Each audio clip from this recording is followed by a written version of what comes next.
is going to be dorm room. And I'm going to ask you to think of one of your dorm room numbers and to include that along with your name. And I'll talk a little bit more at the end of the talk, but you'll need a black marker and a blank sheet of paper. And again, if this is, my hope is that, you know, this is more not something to put pressure on you, but something enjoyable. And so you could also do it after the presentation today too. So I'll talk more about the end. So how do you teach a hands-on studio art class in a pandemic? In studio art, we all had to adapt per our own courses. But as you know, a studio art course is very communal. So I think the parallel probably is going to be in the sciences, where we couldn't just be a talking head on Zoom. And we had to balance hands-on experiences with remote Zoom discussions and activities. So the first thing that I had to do for the print room, this is the print room here, is I had to socially distance it. So usually I have every table full in this print room, very lively, 18 students in a class, moving around, sharing materials. So of course, all of that was not where we were in the fall, was not something that, you know, we could we had to structure it, right? So I had to purchase individual supplies for students. For students who weren't on campus, I had to mail them supplies. And then I had to break down a print room space that would only have 8 students at a time. And then we also had an outdoor tent installed for studio art, and I had an outdoor print room outside. So at any given time, I could have 8 students in the tent, or I could have 8 students in the print room. I had to control the access to supplies. I had to cut back on things like I couldn't offer necessarily etching or screen printing because of the communal aspect of sharing materials. And then the other kicker for me was that I had to teach each class twice. So for remote learning, so for social distancing, right, I would teach during a time period 8 students in the class and then 8 or 9 students in the second part of the class. So it kept me on my toes. So and you can hear some photos of the class and the different structures. So it was remote, it was mixed mode. So once a week we would meet in person, and that would be very hands-on with demonstrations in both sections of any of my 3 courses I had in the fall and the spring. I had 2 courses in the spring, and then we would have Zoom discussions. So a lot of the Zoom discussions were presentations, or we would watch films together. But as we moved into the spring, I was teaching a drawing class, and we actually drew together on Zoom. So it was an opportunity. The interesting thing, we were in person, but we were masked, right? So I would see students' whole faces on Zoom. So I think that inevitably created more community for us, that we had different ways of learning and making art together. The students still had 24-hour, 7-day-a-week access to Bryant. So they also could work independently in the studio spaces. And myself and all my colleagues, we all handled things very differently per our disciplines. So there wasn't kind of one cookie cutter way of handling the situation. We all handled it per the specifics of our areas. But as you can see, I think, and even today I'm going to talk about it, for me, printmaking is all about community, that it's about celebrating individuality, but it's also working alongside others. So even with the dynamics of the pandemic and having a mixed mode structure, there were still friendships made and bonding made and students making artwork together. You can see, this is going to be a historical photo one day. So usually this is like really busy all over the place. So on one side of the room where the presses were, where the inks were, where the sink was, I could only have 2 students at a time on that side of the room, right? So those are the kind of things, like the stress of the situation was dealing with all the logistics in advance of any given class. The other component that I also filmed tutorials online. So I had, things that would be easier for me to explain on video, I would film and then share with the students. And again, I did have students also in Asia in the fall that I met with them. In addition to my day classes, I met with them in the nighttime too.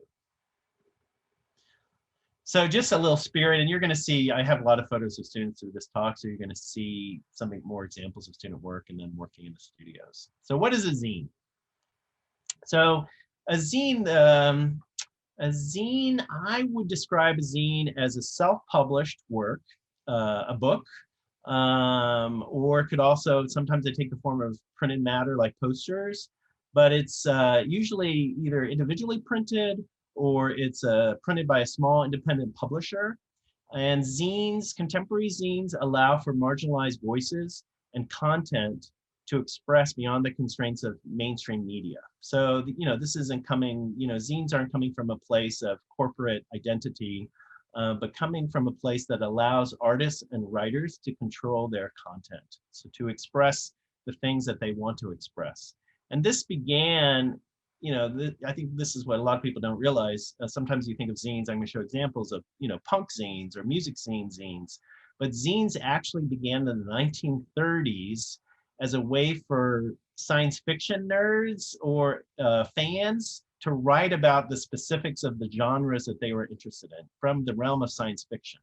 So it goes back all the way to the 1930s, and the word zine actually grew out of the word fanzine, which was kind of, which was a shortened version of fan magazine. And you can see in these ones, this is not mimeograph, but another form of printing that I think was called hectograph. So very primitive ways and very small editions for fans to share ideas in ways that now we take for granted when we have Instagram or we have the internet. But this was the way that smaller alternative genres or interested people could connect through the distribution of these zines. Going into the 50s, communities and also artists and writers began to self-publish their own work more and more, again, not waiting for publishing houses to find them. So you have something, in the 50s, you have the beatnik writers and artists of that time period publishing their own journals in very small editions, again, with simple printing processes. You also have communities. This is a zine from Tick, put together by Black women in Brooklyn that created information that wasn't out there in regard to the community, and again, focus on a small group of women living during that time period in Brooklyn. As this, as you can guess, from the 50s to the 60s and the 70s, then zines were used in feminist and queer movements. So and also the realm of comics were incorporated into the printing of zines, that a lot of comic artists who couldn't publish more challenging subject matter in large mainstream comic publishers would self-publish their own zines. And again, the topics could be very specific, not necessarily mainstream topics. It could range, in this case, lesbians raising children, to, I know there was a zine of individuals dealing with chronic pain.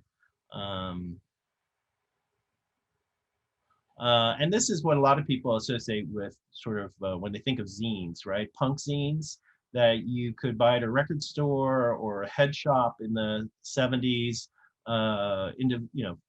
Individuals who were focused on a band, maybe British punk music or different areas of the music industry, that they could create a zine and publish it and have people who were interested in what they were communicating in a very small way.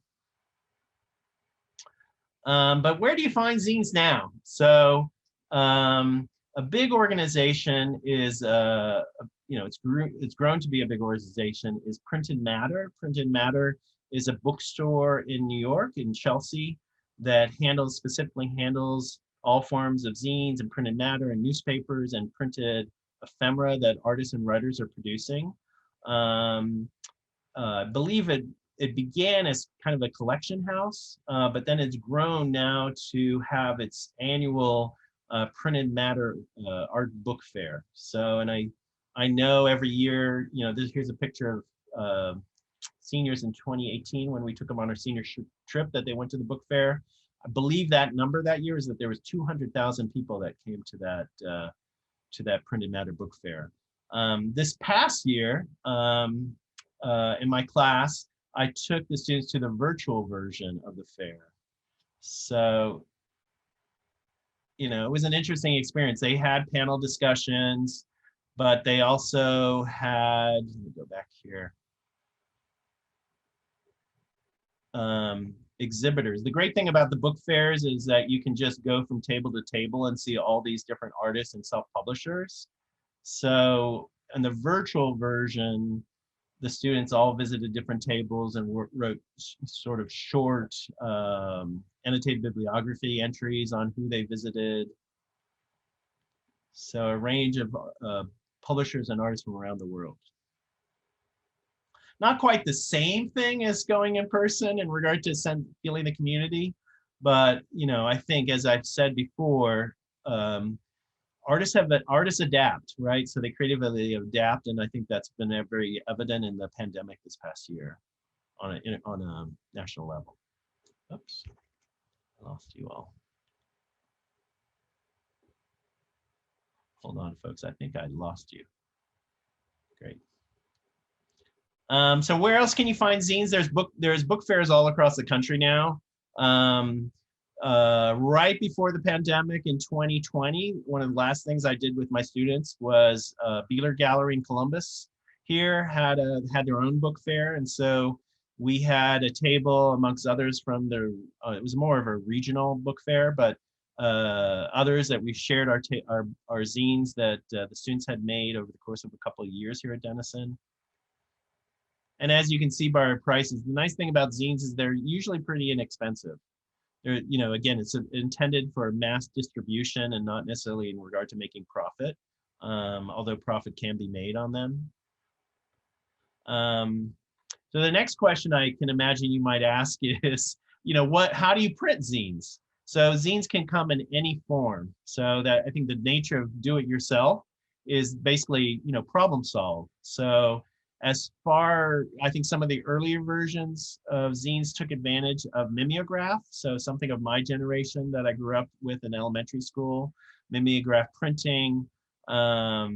But mimeograph actually was, I just recently learned this, mimeograph was invented by Thomas Edison in, I think, 1877. So a form of mimeograph goes back all that time.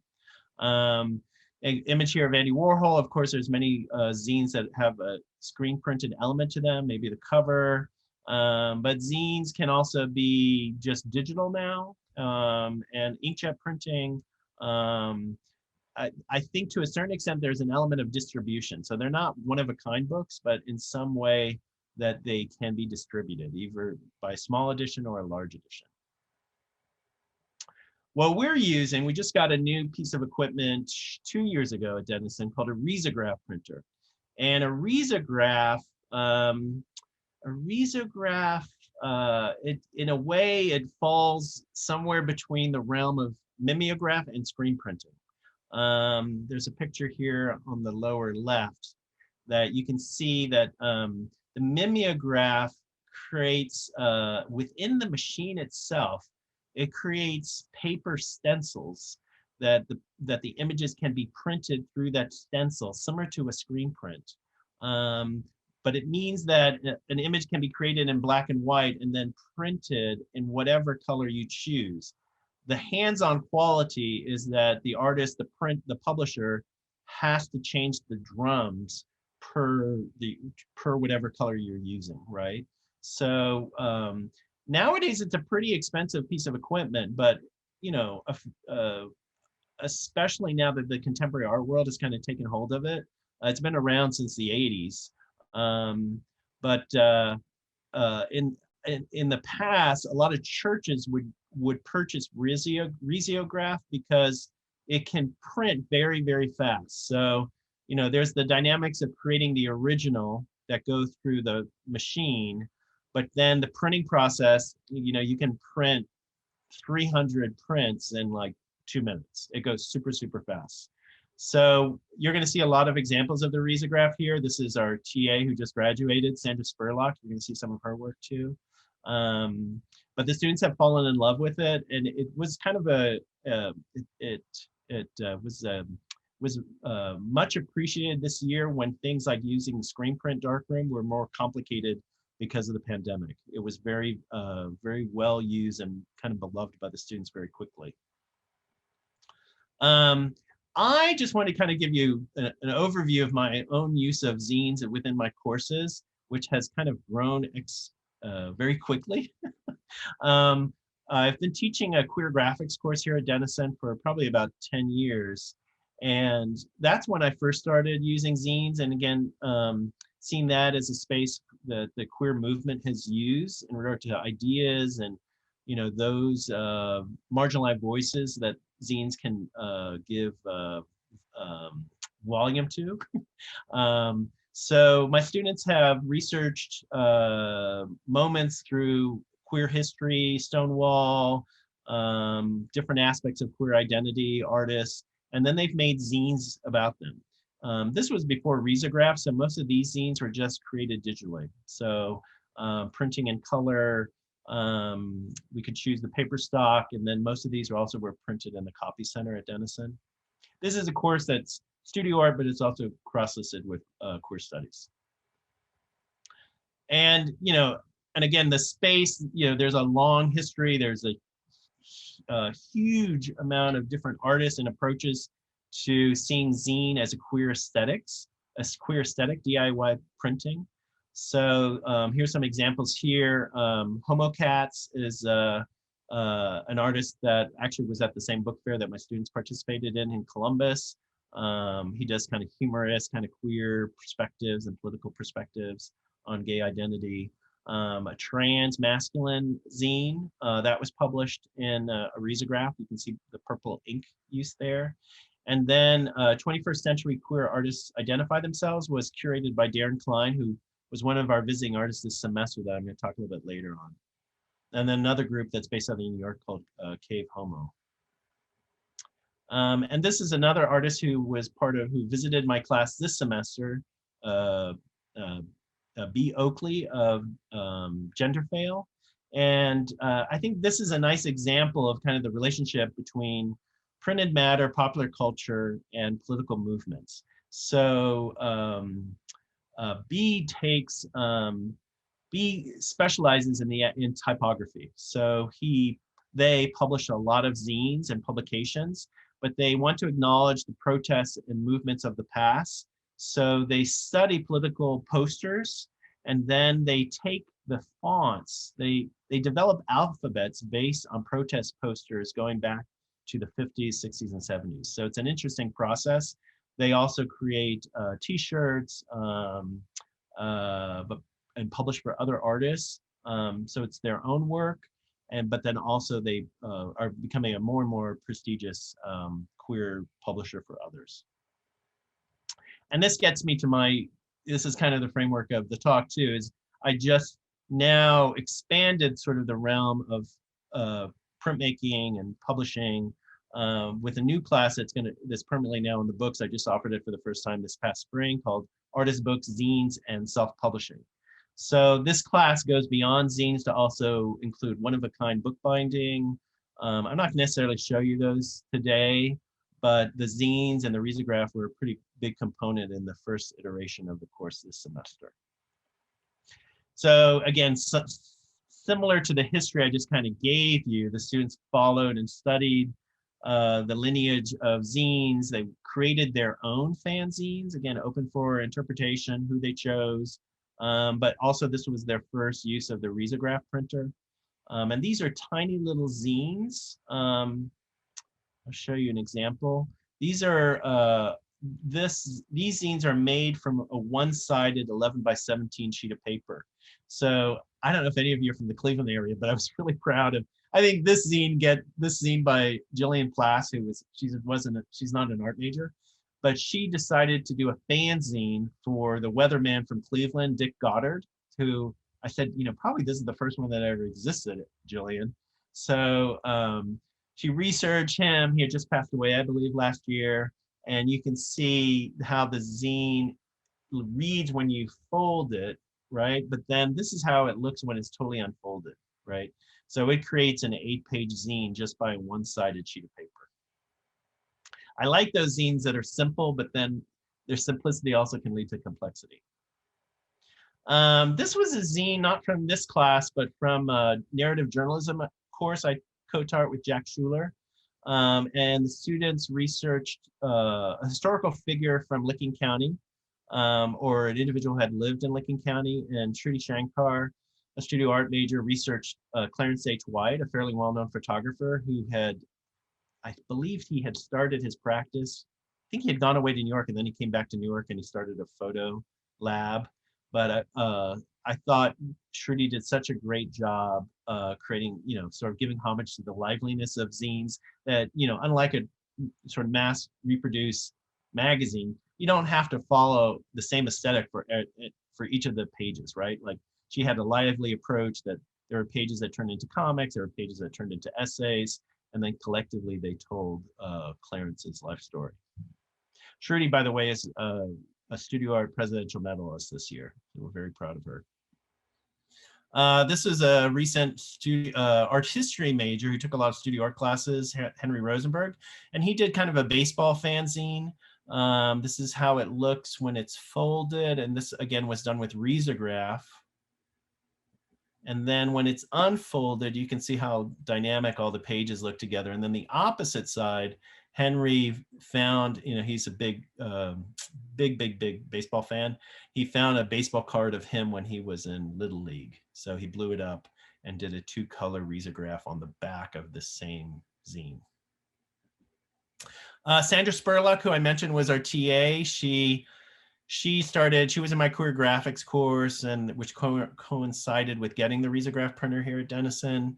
And so she has 2 years worth of zines and risographs. And so for her senior show, which was in the Denison Museum, just closed on graduation day, she created her own kind of mini version of a book fair, right? So these are all her zines, and then she was selling them, displaying them.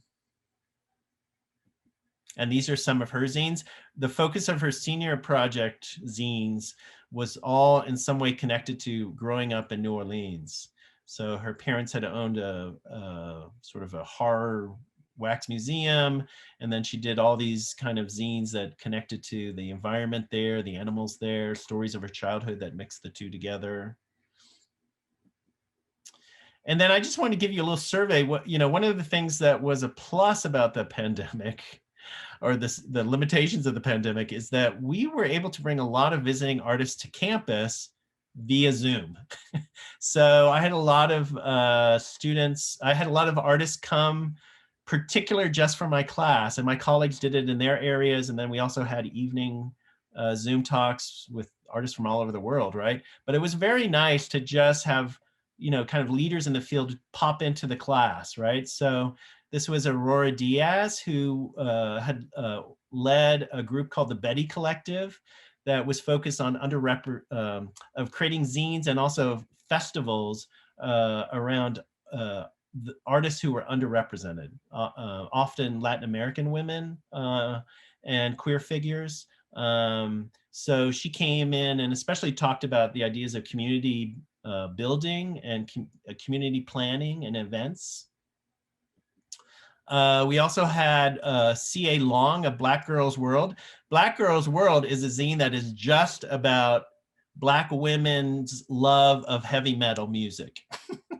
And she and her sister they actually created a heavy metal festival in Philadelphia. They create zines, they create printed matter, t-shirts. And then she now has gone on to, I believe she works at Parsons, and has gone on to help artists kind of realize their entrepreneurship and how the creative problem-solving potential can lead to another level of organization on a vocational side. So actually we have some of our students who she met through the Zoom. We have some students who are taking her classes this semester at Parsons.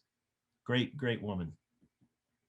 We also had Christopher Kardambikis, who right now, he teaches at George Mason, and he's currently teaching abroad in Korea. So he came early in the morning in Korea to give an artist talk for us. And he's an important figure right now in zine publishing. He has a podcast called Paper Cuts. He's interviewed everybody, and I also was very helpful in regard to being an entree for me to be able to connect to some of the artists that we were able to bring for our class. And then finally, a big influence on the class was the zine curator out of Los Angeles, Darren Klein. And Darren has a long history of curating zines all the way back from the 90s. And he has always seen it as a way to cultivate friendships and community amongst artists. So his work is, his zine collections are in major museums across the country. And he, in particular, I'll go back a little bit, in particular, has a long history of creating anthologies, which basically is what we're going to be doing today too, which is creating spaces that multiple individuals can participate, right? And that there's not too much of a framework that limits people's involvement. And so I invited Darren not only to give an artist talk for the class, but he kind of was in residence for a month, and he created an anthology structure for the students. So there's a film called Afterlife, a Japanese film that Darren had used in previous anthologies in California.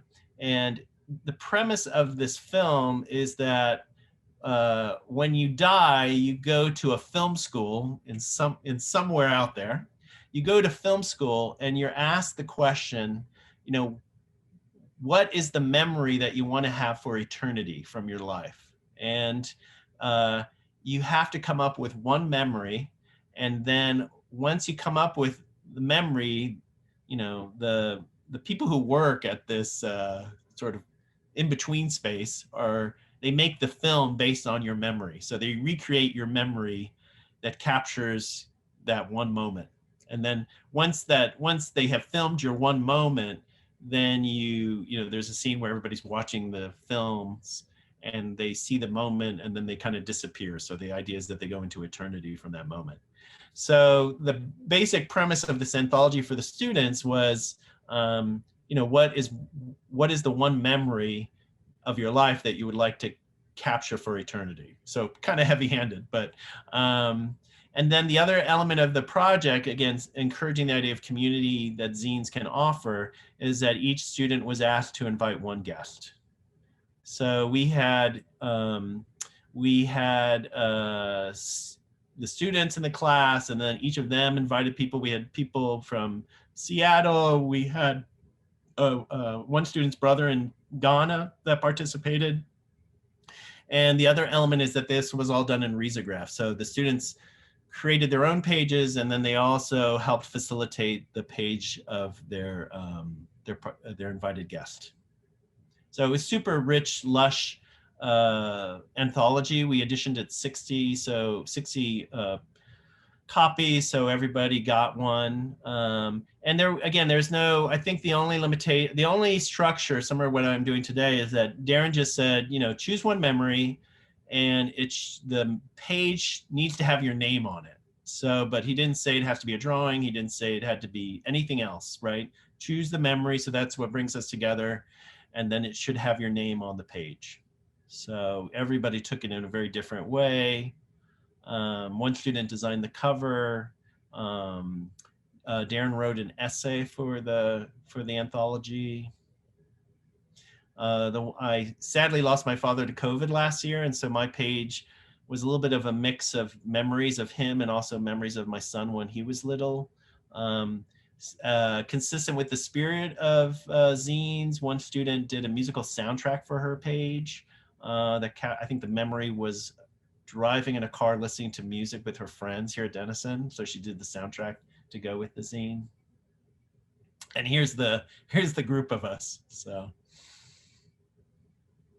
and then we did a second anthology at the end of the semester too, and that one was just called Print Zine. For the cover, I put together a montage of most of our Zoom calls with our visiting artists. My hope is to do this with all my classes now so that I can have multiple volumes for every semester of each printmaking class. And then I think the students did 4 pages each for that zine anthology, all done in risograph again, so super colorful. I asked all the students to choose an artist that we had visit the class to do a page about them. And then I think the students had 2 sort of free-for-all pages they could do, but then they had to explain a technical demo from the class. We also did bookbinding in the class, so that was another part of this particular book. So super colorful, super lively. You can see the layering effect of the risograph. The one on the left, it's just kind of spontaneously superimposed on top of each other, but you can also register. So you can print from originals with the risograph, but then you can also digitally, you can connect to Photoshop and computer programming to correspond the registration of the colors. So there's Darren Klein's page, and then that's the Black Girls World page. And then there's the experience of there's the individual experience of making the books, but I think what's really great about the project, and I was so proud of this class, again, this class just ended this semester, just, a month ago, was the communal experience, right? Like for me, printmaking is, it's this sort of union of individual creativity and community. And so the students, we had one day, you can see the socially distanced snacks I got for them on the other table. So we had to socially distance everything, right? But then this was the day that we assembled the books. So this was the afterlife. So there were 60 books that we had to, collate, and then we stapled. And again, I think those are the moments, you can see everybody with their masks on, but those are the bonding moments that I think, I hope that that's probably what the students will remember the most, is those experiences they had during a historic pandemic that brought them together on a common project. Zines have, now students talk about their printmaking class, they talk about their drawing classes, their painting classes, and then the zines they're making, the printed matter. So I have other colleagues, my colleague Sheila Riestack, who's chair of the department, also has zines being made in her photo class. In printmaking, we had a zine table made, so we can have, we have multiple editions of a lot of the books. So the leftovers we have there for students to read and take. This was the last day where we took off our masks for a second to take a group picture, right? So, and at this point we were all vaccinated, and it was a very rewarding year to get to this point, right? That we could celebrate in this way. Oops. Oh, all right. So I think I'm doing good on time. So now we're going to get to the hands-on, and we probably only have 10 minutes right now. But again, here, let me go over the guidelines here. So this is our anthology zine project. And I'll design a cover, but it's just going to say dorm room, maybe alumni college. And then here's similar to how I described Darren Klein's minimum requirements. This is your minimum requirements, is that it's just a blank sheet of paper, right? Typing 8.5 by 11. In some way and somewhere, it needs to have your name, and it has to have the year you graduated from Denison, and then not all 4 of your dorm room numbers, but one that you have a memory of, or a story or an image that goes with it. So one of your Denison room numbers, and I think it should include the residence hall name. So like Hoffman 208 or whatever, right? But then that's it. That's, I think the great thing about DIY zine culture is that, again, it embraces the individuality. It doesn't celebrate conformity. And so the rest is up to you. What you do on this page could be a drawing. It could be a photo. It could be a story that you type out connected to that room. But it also could be maybe about the distance of time, right? It could be about thinking back on that room to your life now, or the friendships you made. what if you do if you want it totally not technical, and I did this in my classes too. In my drawing classes, students would draw in class, take a photograph of it, and then email it to me when we were on Zoom, right? So you could do that, right? If you do something with the black marker, you could just photograph it and email it to me at Abram. It's abram@denison.edu. If you want to get more fancy, you could scan it or you could turn it into a PDF. If some of you are, past art students and you want to design something more elaborate, it does have to be in black and white though. The other thing is in the email you email me, include your mailing address, because I will print these as risographs and I will mail them. I will mail each of you a copy, right? And I think I don't want to extend the deadline too much. Some of you could get it done right now, I hope. But the latest deadline would be Wednesday, June 9th.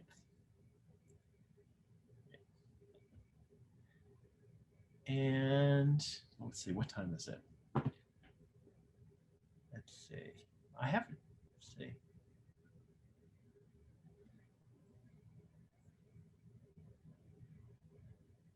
Andrea, how did I do? You are on the money, Ron. We are at 3 o'clock on the dot. And I want to invite anyone who has a question for Ron to please pop it in the chat. But I want to get us started with a question I have, Ron. Is there a place to go, either a physical gallery or a museum, a library, or an online place that has a collection of zines that one might be able to explore if they were really interested in this particular genre? Mm-hmm. I think for contemporary zines, the New York Printed Matter book fair, the virtual one that just happened, that's still an active website, so you can still access those. And what's nice is that it's international, so you can go through as many exhibitors, publishers as you like. In any of your local cities, I'm guessing, because zines are becoming more and more popular as something that should be collected, most of your museums will probably have some zines, printed matter, in their print rooms. That what a lot of people don't realize is that you can make appointments to go into the print room and see prints and drawings and graphics that aren't necessarily on display, around the clock. Very cool. Thank you. Mm-hmm. But I believe even in Cleveland, I think they have a book fair. Art book fairs are happening all over. So awesome. There's not any questions in the chat yet, but as Jen mentioned, feel free to come off mute too if you have a question for Ron as well. And I'm not sure that you said in the presentation, Ron, but do you have a favorite kind of genre within the zine world of ones that you think are really cool? Well, I also at Denison, I also teach a comics course. So there's a lot of zines that are also self-published comics that I have a pretty big collection of that. So, but I think I like the zines that are that you would see it and you would think, well, how would anybody think to make this, right? So I think the last time I went to the New York Book Fair, I bought a zine that was someone's homage to the sequel to Mamma Mia. So I think the quirkier, the more niche interests and illustrations and imagery, I think those are probably the ones I'm most interested in. I have a question. Yeah. What I like is that you're highlighting the speaker. I guess is this real Zoom we're on? Okay, I know about Zoom. I want to ask your opinion, since you're teaching art and you're in this undergraduate program and I teach in a graduate program. Oh. What is your opinion of the future of print matter, period? I mean, I really appreciate this zine thing, exposure, but what is your opinion of the future of print? Mm-hmm. I think it's pretty healthy right now. There was maybe 10 years ago that a lot of institutions, luckily not Denison, were getting rid of print rooms because they felt that the digital era was coming and that doing something handcrafted wouldn't matter, right? That everything was going digital. So, I mean, I got into printmaking because I'm an etcher. So one of the oldest of the techniques, a technique that hasn't really changed in over 500 years. But what I found, especially in the past 5 years, is that my etching class is so popular. Students think I invented it. So, because I think they want, and I think the same is true for our photography. We have a darkroom and other programs we're getting rid of that. I think it's because the handcrafted people still want to make things with hand. And I think even the risograph machine, which is, it seems pretty high tech, it's like screen printing, and it has a very handcrafted quality to it, so that you can still feel the ink. And so I think in regard to the printmaking realm, the only process that I think is kind of dying out, and I never was so much of, it's lithography. So that was my question. Yeah. My next question was, what did you think about lithography? Lithography is getting harder because I think there are so many options. And, I was just at the Warhol Museum last week in Pittsburgh, and, it's a celebration of screen printing, but it's all identified as paintings, right? So there's a lot of disciplines that are mixing the mediums together. And I think printmaking is part of all that discussion. Again, printed matter happening with zines, but also artists who are, I also, during the pandemic, the other thing I didn't mention is that I adapted by doing linoleum and relief printing. So, and again, that was, students appreciated it, I thought. Well, I was a printmaking major at Denison. Oh, Mary Kay Campbell? Yes. Nancy, put your hands up. Yeah. We loved her. I spoke at her funeral. She's we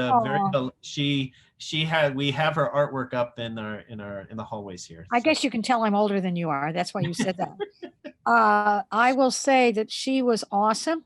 Yes. And one of the things that I loved about her is she said there's no such thing as an accident, a happy accident. Yeah. Remember that, Nancy? Yeah. Totally remember that. That was going to be my memory from Denison, but that's yeah. I'm lucky that I'm old enough that I got to know her. And, we have, I don't know if it was your class that got the funds together to name a scholarship in her name, but the faculty wouldn't let it happen. Do you remember that, Nancy? I don't remember. Well, there is a scholarship in her name. I think the Decker family name. Oh, Decker. But now we changed it. After her passing, we renamed it with her name and her sister's and her family's name. Wonderful. So, yeah. And I was very close with her son, and I have all her books, donated all her books and some of her materials here. So that's terrific. Yeah. I have been teaching at Pratt Institute for 35 years.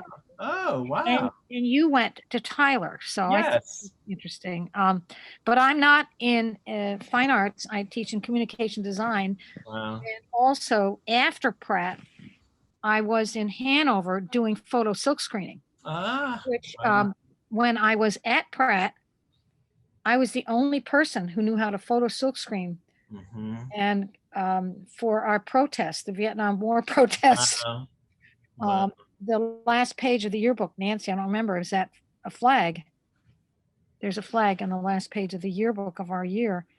And I had a lot to do with that. Wow. But anyway, the point is, I do think, I'm glad you answered the way you did, because I think printmaking is hugely important and should continue. And I do think there is a core group, and the whole idea of craft, if you want to call it that way, has done its own comeback in the world. I think yes. people are really into making things, Yes. Yeah.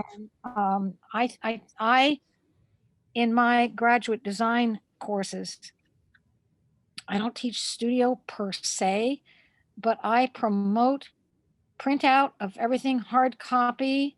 I think the digital is where people are being very seduced. Our kids learn a computer before they pick up a spoon. And I think that the hands-on is extremely, extremely important. Yeah. So bravo to you. Yeah. And our whole program is like that it's still, I think we're very much a handcrafted we believe in the handcrafted, but we have an eye, that we incorporate technology, and we have like the risograph. We also have a 3D printer, and we have a laser cutter. But also getting back to your question too, Gussie, is that printmaking is the realm of activism, right? And so you can imagine, as what I presented today, that so much of the class is talking about ideas and content, and how your individuality connects to larger themes and issues that on a global level, right? So that's Absolutely. yeah. I was a art and art history and pre-med student at Denison, Wow. class of 75. I'm now a psychiatrist, Wow. and I've done art therapy with generations of kids, and to say that the visual arts are not important for wellness in the mind is really doing the mind and visual arts a disservice. Lisa, I just want you to know I got 2 masters at Pratt. Did you? One is art therapy. I have a very strong art therapy background, and the graduate design. Wow. I think art, it's a good combination. Bravo to you. Yeah. I used to have a collection of drawings and paintings by psychotic people, and it's somewhere. And my favorite one was a very psychotic 6-year-old who had been sexually abused. And the title was Party Dresses with Worms. Wow. And she had worms dancing with the party dresses. And I'm just so thankful to Denison because I hid down there. Pre-med was so boring. It was dreadful. And downhill, I used to hang out with Steve Rosen. He was my pal. And I got interested in Asian art and Mary Kay Campbell. So I'm so glad to see it's alive and well. Yeah. And it's a good time at Denison for the arts overall, right? That Cleveland Hall was renovated 10 years ago and is now Bryan Art Center. But when alums come back, they still feel it has enough of its spirit still intact. And now we have the Performing Arts Center at Eisner. So, and just, the way I sound corny here, but the arts are very centered in the dialogue about the future for Denison. So it's very much, and again, I've been here a long time. So it's a really, even with the pandemic, it was a pretty great year in regard to, I think for us in studio art, we have an even stronger sense of our identity and our place in regard to a residential liberal arts setting. So many students found, I feel, so many students I think might have been more isolated if they hadn't been in our community, right, for this particular year, right? Yeah. Well, I think it's great that you're using photography. Is I don't know how big it is there, but I also was very big in photography and documentary photography, and taught kids on the Lower East Side at Henry Street Settlement. They were incarcerated. My population was incarcerated youth in Manhattan and Brooklyn, King County Hospital. But if you get in a dark room, you've got all that acid. And I said, look, you can't work in here unless you're safe. Even this a long time ago, with this, what we called street kids or acting out adolescents. But photography is very much so important for self-esteem and imagery and et cetera. Yeah, my colleague Sheila starts her classes with pinhole photography. Wow. And then, she incorporates digital, but she places a lot of emphasis on the darkroom.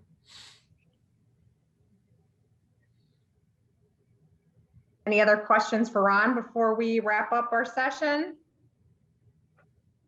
Going, gone? Thank you. Yeah, send me your pages, please, everybody. I'm serious. I would love to put this together and mail it to you.